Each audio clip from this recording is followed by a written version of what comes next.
meet somebody wealthy? Their family at one point was not wealthy. And then the one shows up. The one. One person changes the family tree forever. In my family, I'm the one. And it wasn't because I wanted it or I hoped for it. I fought for it. I want to win. I want to fight for my family. I want my mom and dad proud of me. I want my kids proud of me. I want me proud of me. I want to look in the mirror and be happy with the man I look back at. That he gave it everything, that he went for it. But here's the truth. Most people's dreams can be bought. With enough failure, with enough rejection, they will sell their dreams. They can't still fight. They can get a little bit, but when it gets a little too hot, they go, boom, sold, buy the dream, you can have it. It's not worth it to me. And their will to win is buyable. You can buy it, but if you decide my will cannot be bought, I don't care how long it takes, you can't buy this dude out. I'll keep fighting for my family. I'm the one. I'm gonna change my family tree forever. That's the decision. Decide now. You're gonna keep negotiating the price, or can you not be bought? All I need you to do is speak up and say, I expect to win. Declare that it's over. That yesterday was the last day that you were a loser. Like yesterday was the last day you expected to come up short. When you set out for a goal, expect it to happen. Expect to be successful. Expect it to be positive.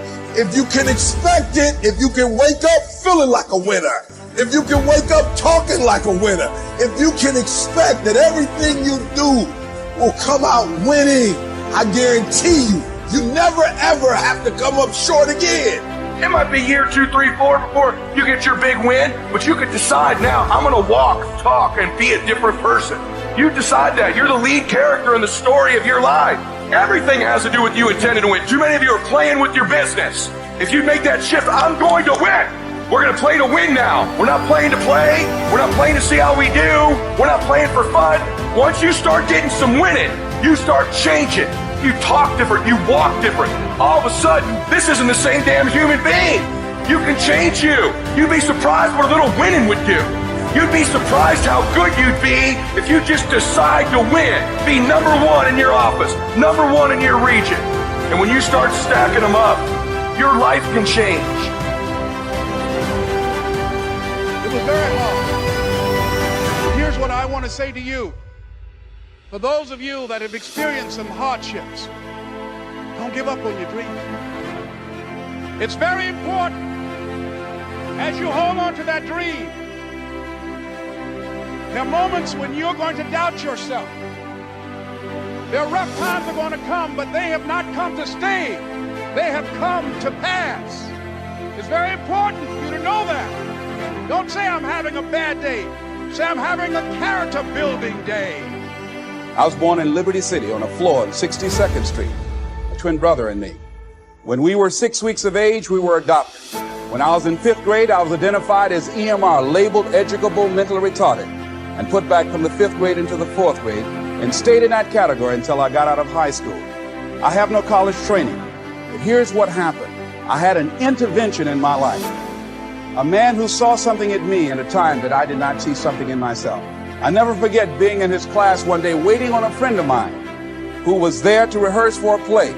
He did not show up, and he asked me to go up to the board and write something on the board. And I said, I can't do that, sir. He said, why not?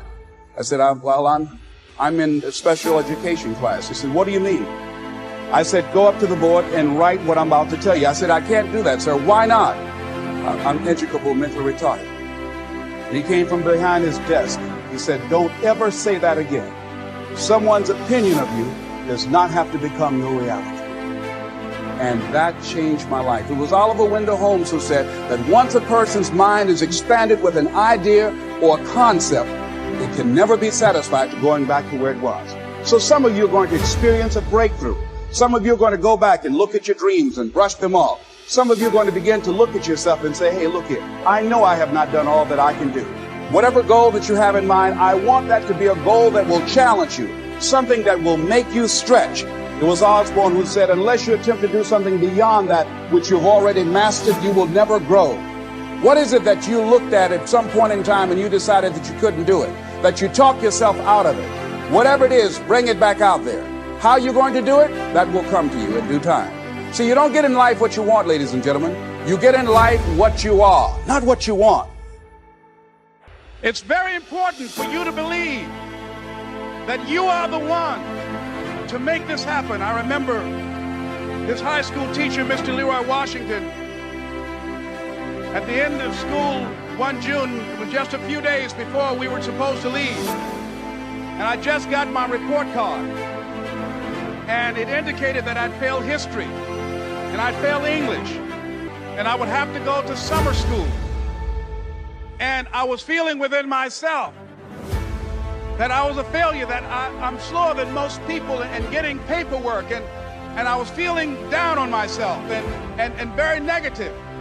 And Mr. Washington was giving a speech to the graduating seniors, and I was in 11th grade. And even though I wasn't supposed to be in there, I went in there because the speech he was giving, that speech was for me. And as he talked, my heart began to beat fast.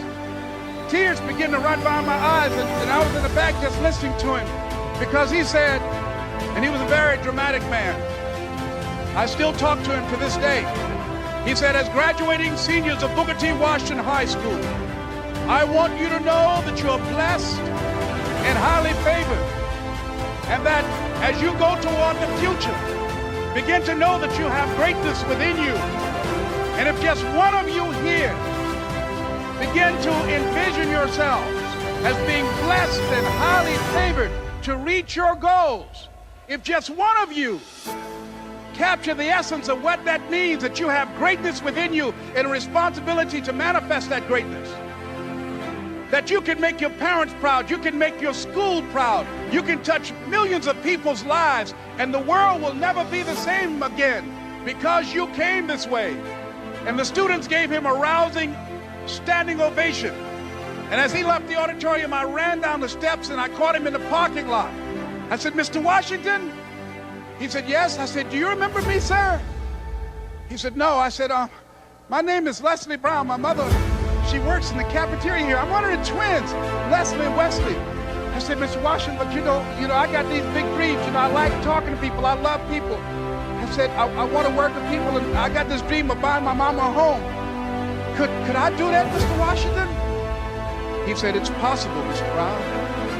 And as he walked away, I called him again. I said, Mr. Washington? He said, what do you want now? I said, I'm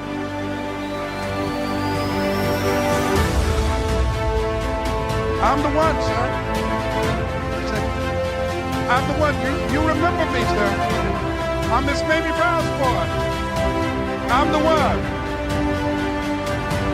I'm the one. And you must feel that. But that's why you're here. Because you are the one. And I remember when PBS first played one of my specials called You Deserve, one Sunday afternoon in Miami, Florida. I had some friends call him to tell him to tune in. And he watched the program. He called me in Detroit, and I answered the phone. I said, hello. He said, may I speak to Les Brown, please? I said, who's calling? He said, you know who this is. I said, oh, Mr. Washington, it's you. He said, you were the one, weren't you? I said, yes, sir. He said, and you were so crazy. I said, I know, but I'm rich now.